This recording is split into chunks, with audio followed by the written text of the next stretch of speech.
Assalamualaikum warahmatullahi wabarakatuh. Pada kesempatan kali ini kita akan melanjutkan pembahasan soal nomor 11 untuk KSM bidang studi geografi tingkat provinsi tahun 2019.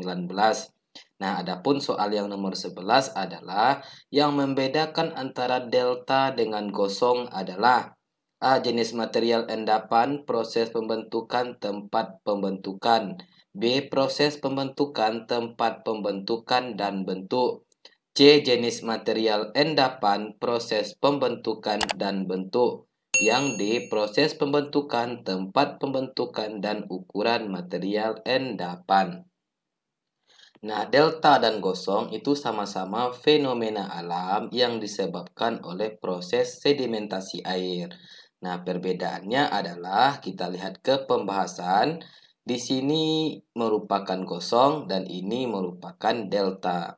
Nah, kalau kita lihat, kita perhatikan dan amati ciri-ciri dari gosong adalah itu terbentuknya di laut. Artinya ada eh, sekumpulan pasir yang ada di eh, tengah-tengah laut. Nah, artinya pasir ini akan tergenang oleh air ketika air laut itu pasang dan akan menjadi daratan lagi ketika air itu surut. Nah, kalau kita lihat delta itu bentuknya berkelok-kelok seperti ini. Nah, makanya delta itu sering disebut juga sebagai sungai yang berkelok-kelok. Oke, kita ke definisi. Gosong itu terbentuk dari pergerakan ombak yang menghanyutkan material pasir dari bibir pantai.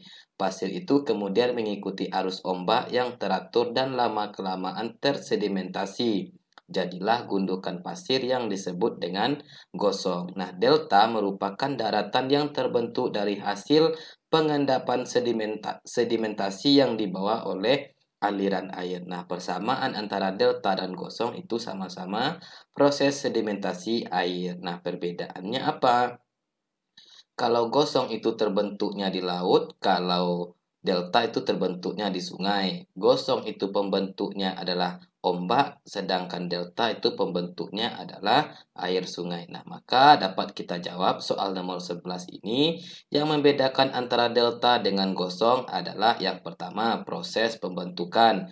Proses pembentukan delta itu air sungai, sedangkan gosong itu proses pembentukannya adalah ombak di lautan. Yang kedua, tempat pembentukan. Tempat pembentukan gosong itu di laut, sedangkan delta itu di sungai. Nah, bentuknya kalau kita lihat tadi delta itu berkelok-kelok, sedangkan gosong itu dia seperti daratan yang diisi oleh pasir. Nah, maka jawaban nomor 11 ini adalah opsi pilihan yang B. Proses pembentukan, tempat pembentukan, dan bentuk. Nomor 12.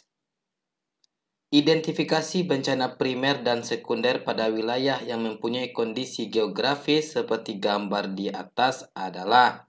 Nah, ini ada sebuah gambar ilustrasi. Di sini ada sesar atau patahan, ini ada endapan sedimen muda, ada perbukitan, ada sungai, dan ada hutan.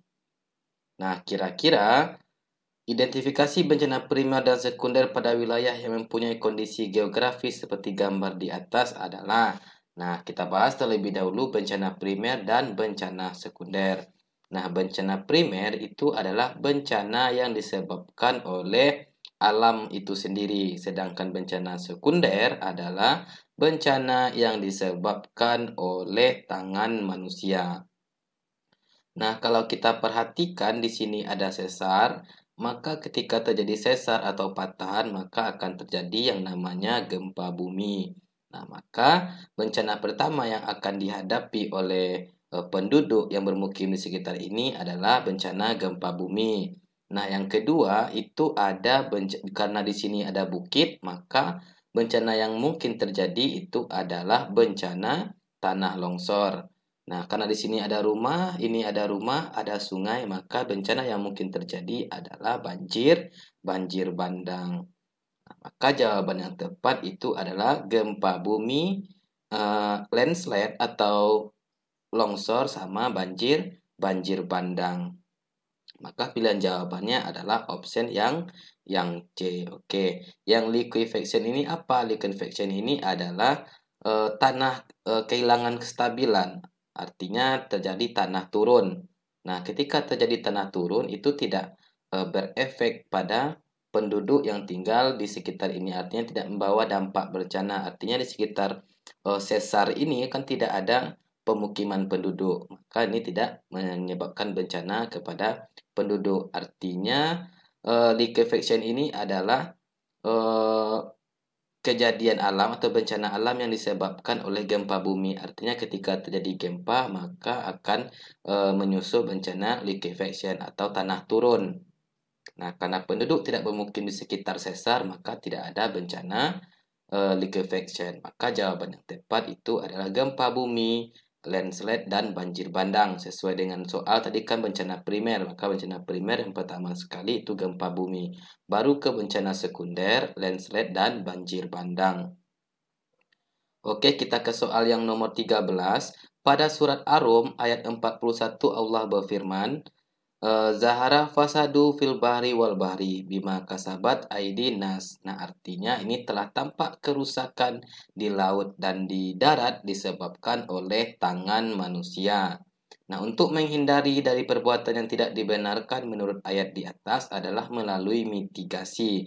Nah, mitigasi itu adalah pencegahan sebelum terjadinya bencana. Di bawah ini yang tidak termasuk alternatif mitigasi untuk dampak bencana pencemaran udara karbon dioksida adalah A. Kontrol emisi kendaraan bermotor. B. Penghindaran reseptor dari lingkungan yang tercemar.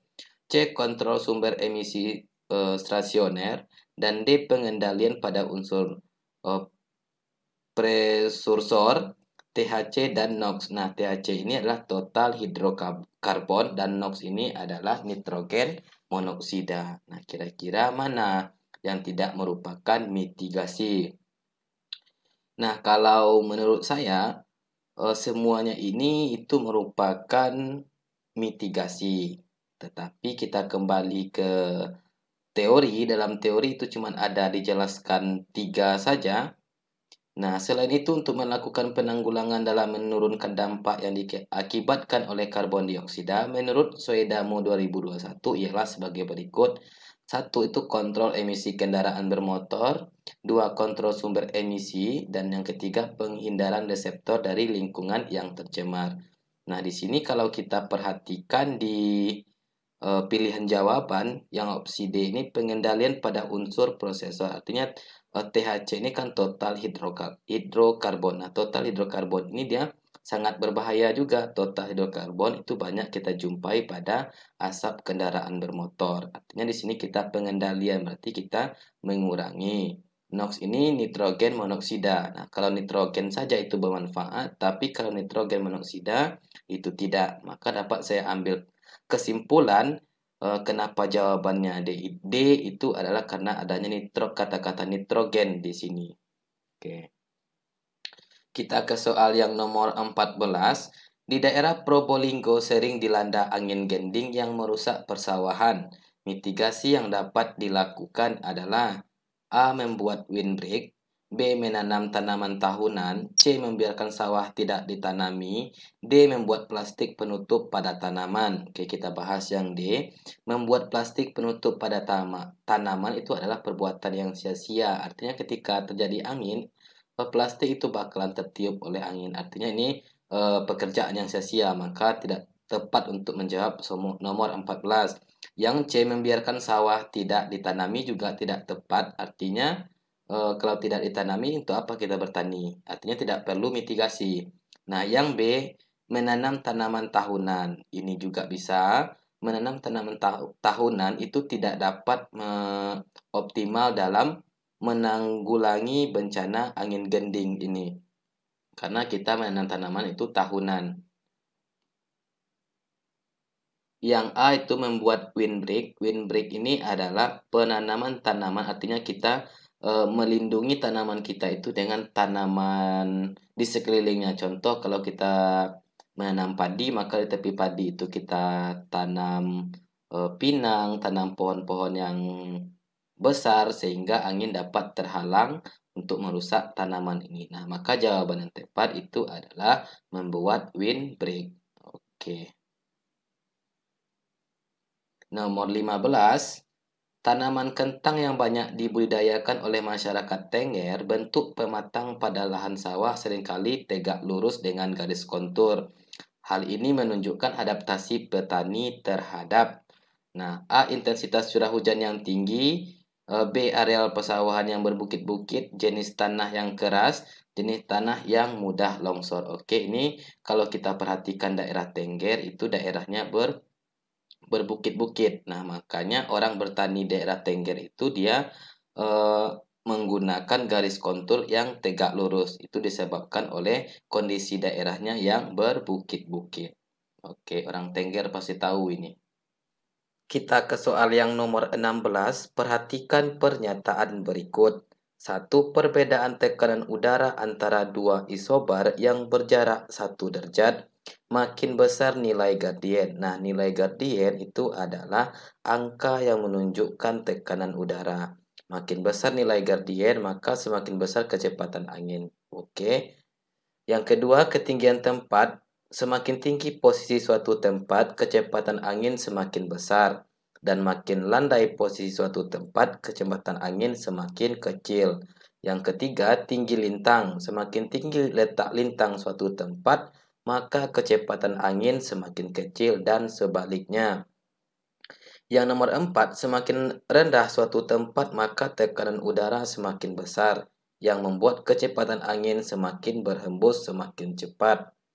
Nah, yang nomor 5, kecepatan angin bertiup lebih besar terjadi di daerah kutub karena temperatur sangat rendah. Pernyataan yang berkaitan dengan kecepatan angin ditunjukkan oleh, apa yang menyebabkan kecepatan angin?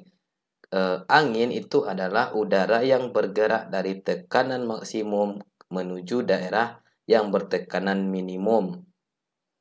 Nah, kalau kita pahami konsep angin, maka antara tekanan udara dengan suhu udara itu berbanding terbalik. Ketika tekanan udara tinggi, maka suhu udara itu rendah. Ketika tekanan udara rendah, maka suhu udara tinggi. Nah, di sini kita bahas satu persatu. Perbedaan tekanan udara antara dua isobar yang berjarak 1 derajat makin besar nilai gradien. Nah, nilai gradien tadi kan angka yang menunjukkan besarnya tekanan udara. Artinya semakin besar nilai gradien, tentu tekanan udara semakin besar. Ketika tekanan udara semakin besar, maka otomatis angin semakin cepat pergerakannya. Nah, maka nomor 1 itu betul. Yang nomor 2, ketinggian tempat. Semakin tinggi posisi suatu tempat, kecepatan angin semakin besar. Dan makin landai atau rendah posisi suatu tempat, kecepatan angin semakin kecil. Nah, menjawab nomor 2 ini kita ingat kembali tentang iklim Junghun. Nah, iklim Junghun itu menjelaskan bahwasannya setiap kenaikan 100 meter, maka suhu udara akan turun 0,5 sampai 0,6 derajat Celcius. Nah, artinya semakin tinggi suatu tempat, maka suhu udara itu semakin rendah. Ketika suhu udara rendah, maka tekanan udara menjadi tinggi. Ketika tekanan udara tinggi, maka pergerakan angin itu cepat. Nah, artinya di nomor 2 ini, semakin tinggi suatu tempat, maka pergerakan angin itu semakin besar. Nah, semakin rendah suatu tempat, maka kecepatan angin semakin kecil. Nah, ini betul juga. Yang nomor 3, tinggi lintang. Semakin tinggi letak lintang suatu tempat, maka kecepatan anginnya semakin kecil dan sebaliknya. Nah, ini juga betul. Kenapa betul? Ini berkaitan dengan letak lintang. Kalau kita perhatikan lintang tropik atau daerah tropik itu pergerakan anginnya itu cepat karena disebabkan oleh sinar matahari dan curah hujannya yang sama banyak. Kalau kita perhatikan daerah lintang tinggi atau daerah subtropik itu pergerakan anginnya kecil. Kenapa pergerakan anginnya kecil? Karena tidak ada atau sedikit sinar matahari. Nah, ketika sedikit sinar matahari, otomatis daerah tersebut selalu dingin. Nah, sehingga angin itu tidak dapat bergerak kencang karena daerahnya dingin semua, tidak ada daerah panas tempat dia bergerak. Nah, berarti yang nomor 3 itu betul. Nomor 4, semakin rendah suatu tempat maka tekanan udara semakin besar. Nah, ini salah. Semakin rendah suatu tempat maka tekanan udara semakin besar. Nah, tempat yang rendah itu pasti suhunya panas. Ketika suhu panas maka tekanan udara itu kecil. Nah, berarti otomatis yang nomor 4 itu salah. Yang ada opsi 4 kita coret, berarti opsi C itu tidak jawaban, kita cancel saja. Yang nomor 5, kecepatan angin bertiup lebih besar terjadi di daerah kutub karena temperaturnya sangat rendah. Nah, memang temperatur udara di kutub itu rendah, artinya dingin.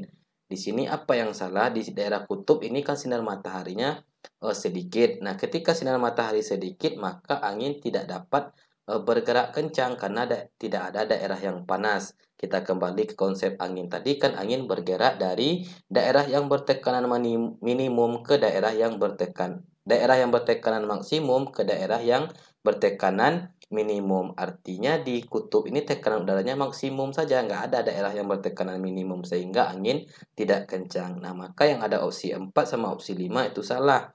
Tinggal kita coret 4, 5. Berarti yang opsi yang jawaban yang benar itu adalah opsi yang A, 1, 2, dan 3.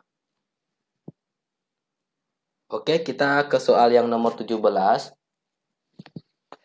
Perhatikan grafik di bawah ini. Grafik kombinasi variasi suhu dan kelembapan relatif di ketinggian 1303 meter di permukaan laut.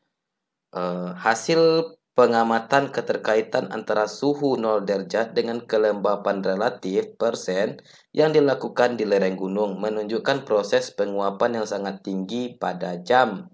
Nah, artinya adik-adik kalau ada soal bergambar seperti ini jangan panik terlebih dahulu. Nah, terkadang soal-soal yang bergambar seperti ini itu tak selalu payah, tak selalu sulit. Maka tergantung kita membaca gambar tadi. Nah, kalau kita perhatikan katanya di sini yang angka merah itu suhu, yang angka biru itu kelembapan relatif. Nah, penguapan yang tinggi itu terjadi pada pukul berapa? Nah, kalau kita perhatikan pada pukul 8.45 sampai 9.45 itu penguapan 70%. Ketika jam 9.45 sampai jam 10.45 itu penguapan turun menjadi 69. Artinya di sini penguapannya kecil penurunannya. Kita disuruh yang tinggi. Yang tinggi penguapan terjadi pada jam atau pukul berapa. Nah, kalau kita perhatikan di sini dari jam 8.45 sampai 9.45 itu penguapan 70. Ke 9.45 sampai 10.45 itu 69,25. Yang paling tinggi kalau kita perhatikan di sini pada jam 11.45 sampai 12.45. Nah, 11.45 yang awalnya dia 59,25 menjelang jam 12.45 itu mencapai 68. Artinya jarak 68 ke 59 itu berkisar antara 7 sampai 9. Nah, maka jarak terbesar proses penguapan itu adalah dari jam 11.45 sampai jam 12.45. Nah, maka opsi jawabannya adalah 11.45 sampai dengan 12.45. Nah, itu merupakan posisi matahari itu tegak lurus. Nah, sehingga ketika tegak lurus itu teriknya panas sekali sehingga proses penguapan itu tinggi sesuai dengan realita yang kita saksikan sehari-hari. Oke, kita ke soal yang nomor 18. Di sini ada firman Allah. Ayat di atas menjelaskan tentang peristiwa. Nah, ini merupakan firman Allah dalam Al-Quran surat An-Nur ayat 43. Nah, kalau kita perhatikan, tidakkah engkau melihat bahwa Allah menjadikan awan bergerak perlahan, kemudian mengumpulkannya, lalu dia menjadikannya bertumpuk-tumpuk. Lalu engkau lihat hujan keluar dari celah-celah. Dan dia juga menurunkan butiran-butiran es dari langit, yaitu dari gumpalan-gumpalan awan seperti gunung-gunung. Maka ditimpakannya butiran-butiran es itu kepada siapa yang dia kehendaki, dan dihindarkannya dari siapa yang dia kehendaki. kilauan kilatnya hampir-hampir menghilangkan penglihatan. Nah, dari firman Allah ini yang dapat kita jadikan pedoman di sini adalah mengenai gumpalan-gumpalan awan seperti gunung-gunung. Itu merupakan ciri-ciri dari awan cumulonimbus. Nah, di sini ada kilatnya hampir menghilangkan penglihatan. Itu petir yang disebabkan oleh awan cumulonimbus juga. Nah, kita kembali ke soal, kira-kira apa yang menyebabkan terjadinya awan cumulonimbus ini? Nah, di sini ada opsi jawabannya front. Front itu adalah eh, masa panas dan dinginnya permukaan bumi. Maka front apa yang menyebabkan terjadi atau terbentuknya awan cumulonimbus? Nah, front panas itu masa udara dingin naik ke masa udara panas sehingga menyebabkan terbentuknya awan sirus. Kalau front dingin itu masa udara panas menerobos masa udara dingin. Nah, front dingin itu dapat menyebabkan terbentuknya awan cumulonimbus. Nah, maka nomor 18 itu jawabannya adalah front dingin. Nah, front campuran berarti campuran front panas dan front dingin. Oke, kita ke soal yang nomor 19 yang tidak menjadi prinsip perdagangan internasional dalam GATT adalah prinsip perdagangan internasional. Ada liberalisme, ada free trade, ada diskriminasi, ada reciprositas. Nah, kira-kira yang mana yang tidak merupakan prinsip perdagangan nasional? Kalau liberalisme itu merupakan kebebasan, free trade itu adalah prinsip yang menghindari terjadinya tindakan diskriminasi. Nah, berarti otomatis yang nomor 19 ini adalah diskriminasi. Artinya dalam perdagangan internasional itu sangat dijaga sekali perbuatan atau tindakan diskriminasi. Oke. Nomor 20, kerangka model depressing trigger pertumbuhan ekonomi di era globalisasi adalah sumber daya manusia, sumber daya alam, dan lingkungan. Sumber daya manusia, sumber daya alam, dan infrastruktur. Nah, depressing trigger itu adalah sebuah konsep yang menjelaskan tentang pentingnya sumber daya, kemiskinan, dan lingkungan. Artinya sumber daya manusia, kemiskinan, dan lingkungan itu saling mempengaruhi. Nah, inilah isi dari model depressing trigger. Oke, ini merupakan materi geografi ekonomi. Silahkan dibaca lagi materi kelas 12. Oke, sekarang kita ke soal yang nomor 21. Faktor-faktor yang menyebabkan kemandekan ekonomi menurut teori David Ricardo adalah A. Modal atau kapital, B. Sumber daya alam, C. Pertumbuhan penduduk yang tinggi, dan D. Teknologi modern. Nah, di sini faktor-faktor yang menyebabkan kemandekan.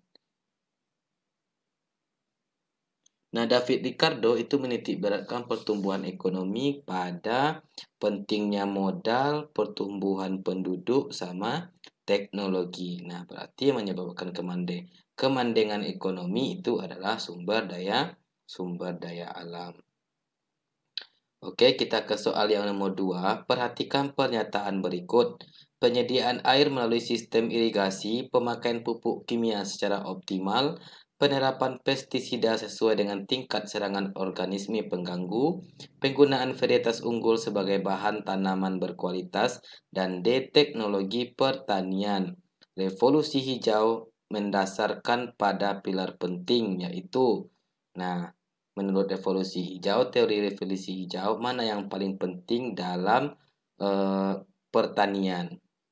Artinya bagaimana pertanian ini dapat tidak merusak lingkungan hijau. Nah, kira-kira yang mana yang paling tepat? Penyediaan air melalui sistem irigasi iya, pemakaian pupuk kimia secara optimal juga iya. Nah, artinya optimal ini adalah tepat guna, bukan maksimal.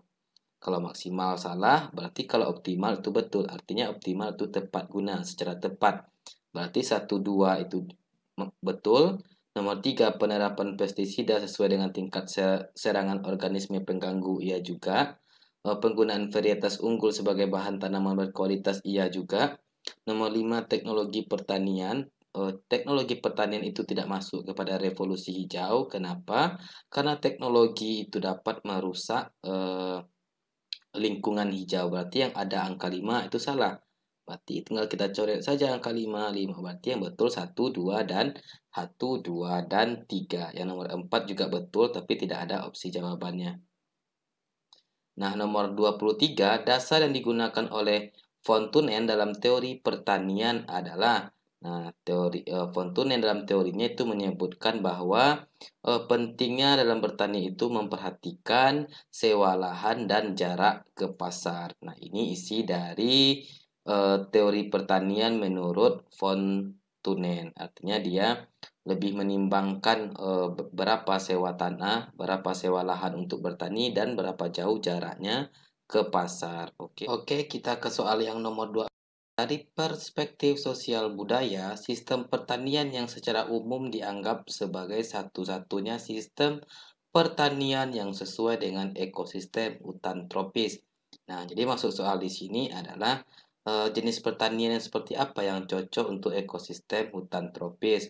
Nah, silvicultivation itu adalah ladang berpindah, mixed farming itu adalah percampuran tanaman dengan perkebunan, crop rotasi itu adalah pergiliran tanaman, dan counter plowing itu adalah pembajakan tanah menyesuaikan dengan garis kontur. Nah, artinya di sini hutan hujan tropis. Apa yang cocok jenis pertanian di hutan hujan tropis?